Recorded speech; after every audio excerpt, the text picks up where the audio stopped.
los presentes. El día de hoy vamos a desarrollar esta entrevista en el marco del curso de Trastornos del Aprendizaje y Desarrollo, que corresponde al quinto ciclo de la carrera de Psicología. El equipo entrevistador está conformado por Sofía Hernández, Rosalie Fernández, Eduard Quispe, Xiome Alejandra Vázquez, Ernesto Quijano, Yohei Yoshikawa y Miguel Cóndor. A lo largo de esta entrevista vamos a abordar e intentar entender un poco más cuál es la visión que se tiene del TDAH desde la perspectiva en el contexto peruano. Para ello contamos con la presencia de la licenciada Jessie Denis Caballero León, licenciada en Psicología Clínica, egresada de Maestría de Psicoterapia en Niños y Adolescentes y quien actualmente trabaja en el Instituto del Desarrollo Infantil ARIE en el área de atención y concentración. En este caso, su formación y trayectoria profesional la convierte en una voz especialmente calificada para abordar esta temática. Así que, tras esta introducción, vamos por iniciar la entrevista. Primero que nada, buenas tardes, psicóloga Caballero. Mi nombre es Ernesto y como primera pregunta es, según varias investigaciones, el TDAH tiene algunas manifestaciones particulares dependiendo del sexo. Y pues la pregunta sería si a lo largo de su experiencia profesional ha observado diferencias en cómo se expresan las dificultades, sea sociales o emocionales, en niños y niñas con TDAH. Bueno, de acuerdo a la experiencia en la población en el instituto donde laboro, hay una predominancia respecto al sexo sobre los niños que sobre las niñas, ¿no? Su presentación en los niños predomina sobre todo los indicadores de hiperactividad y de impulsividad, y como otros trastornos de comorbilidad, los problemas de conducta, ¿no? Que usualmente están como variables importantes el contexto familiar, ¿no? Entonces, y también cuando cuando tenemos una condición, por ejemplo, del trastorno del espectro autista, muchas veces viene acompañado también con un diagnóstico de trastorno de déficit de atención e hiperactividad, ¿no? Eso no, la clínica o la investigación también nos indica una predominancia de niños que en niñas, pero en niñas no se ve con mucha frecuencia, pero eso no quiere decir que no exista. Y cuando hemos hallado esta población, por lo general están las conductas de impulsividad, ¿no? Y con las intervenciones, por ejemplo, del acompañamiento de la consejería para padres, o la terapia de aprendizaje, o las terapias de conducta, ayuda bastante. Una investigación mostró que existen diferencias cerebrales entre el subtipo predominantemente inatento y el combinado, a nivel del grosor cortical. Entonces quería preguntarle, en sus experiencias, ¿ha logrado observar alguna diferencia entre estos subtipos de TDAH en cuanto al rendimiento académico y a la respuesta de las intervenciones y estrategias propuestas en las escuelas o en su centro? Se ha evidenciado que una buena estimulación de las funciones ejecutivas, un entrenamiento cognitivo ayuda, pero es mínimo, ¿no? Tiene que ser como que algo muy consecutivo, ¿no? Propio de que su maduración se consigue recién a los 30, 35 años. A un niño de 6 años, 7 años no se le puede pedir una maduración a esa edad, ¿no? Entonces, pero sí ayuda mucho a un entrenamiento cognitivo precoz, ¿no? Cuando hacemos el diagnóstico, usualmente no pedimos un examen. Creo que cuando aparece, por ejemplo, otro tipo de clínica, epilepsia, ¿no? Ahí sí se pide lo que es un encefalograma, ¿no? Donde puede haber un impacto a nivel neuronal, ¿no?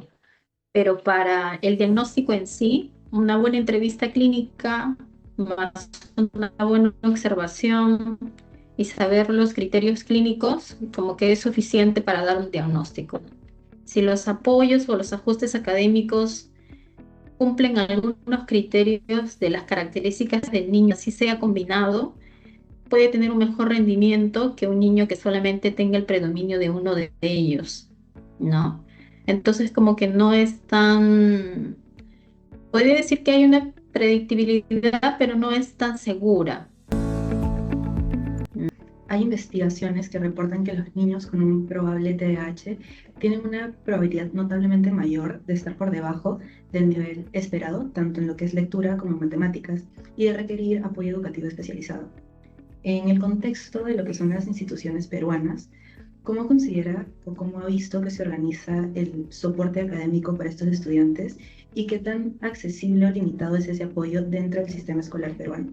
Una variable también importante respecto a los recursos que dispone, sobre todo la diferencia educativa entre el Estado y lo privado, ¿no? Por ejemplo, nosotros recomendamos usualmente que la población por aula en un niño de condición, cuando recién está empezando la intervención, no sea muy numerosa, ¿no? Propio que necesita todavía como que una focalización de su atención más sostenida, ¿no? Y eso se posibilita con una población menor, quizás unos 15, ¿no? Pero si vemos un poco la realidad de las instituciones públicas, la población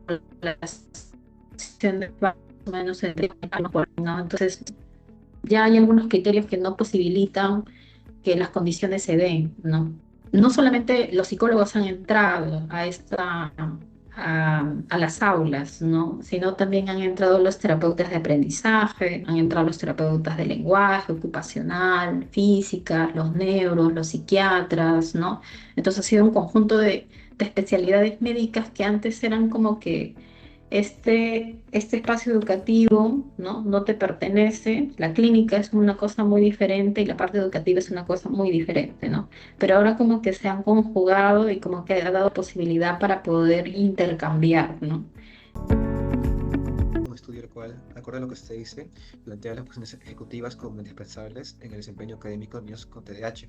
Con base en esto, le quiero preguntar, bueno, esta investigación también planteó de que una buena, un buen motivo, una buena lugar para apoyar a los niños con TDAH sería a través de funciones ejecutivas específicas, como la memoria de trabajo, la flexibilidad cognitiva y el control inhibitorio. Para trabajar estos casos con niños con TDAH para mejorar el rendimiento académico. ¿De su experiencia considera que estos son importantes, que pueden haber otros a veces más importantes que estos?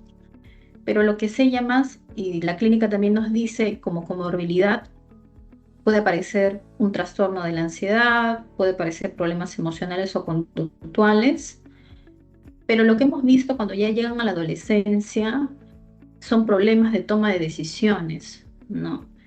Toma de decisiones, planificación, regulación emocional, flexibilidad, memoria de trabajo, ¿no?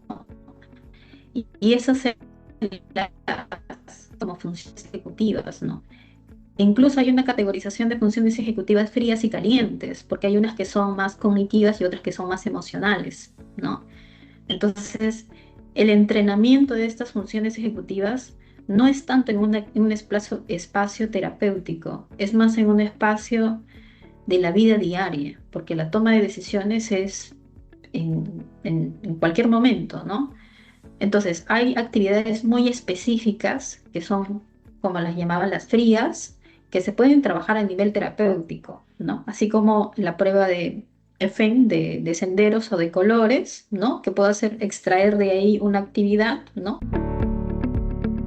Nosotros encontramos dos dimensiones del estilo parental, ¿ok? Y yo me quiero referir a lo que es la responsabilidad, que incluye la calidad y la sensibilidad emocional, y el control, que lo entendemos con la supervisión y la disciplina conductual, ¿no? Entonces, encontramos que ambas dimensiones afectan de forma diferente el desarrollo del TDAH y el aburrimiento en el niño. Ahora, mi pregunta es que, en su experiencia, ¿cómo describiría el estilo parental más frecuente que observa en las familias con un hijo con TDAH? De acuerdo a la experiencia,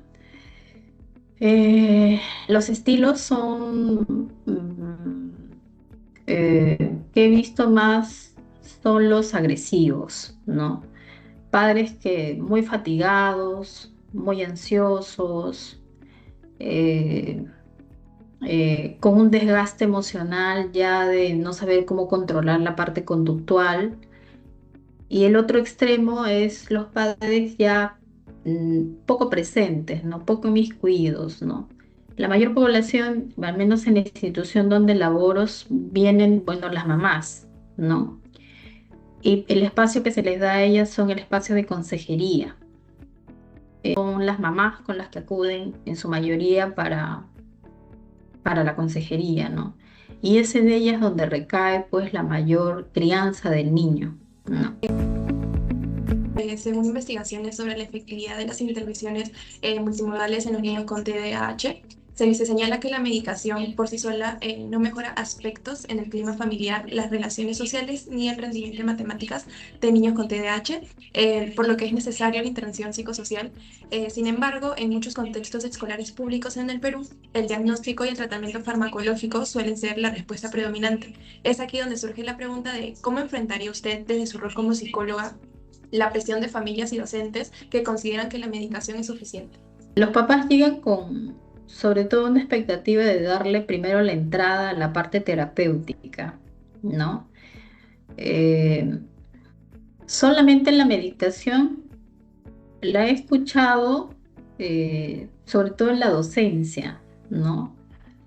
Bueno, no suena bien, pero a veces como que el profesor quiere hacer su clase y como que comunica al papá que no puede detener su clase a los veintitantos para uno, ¿no?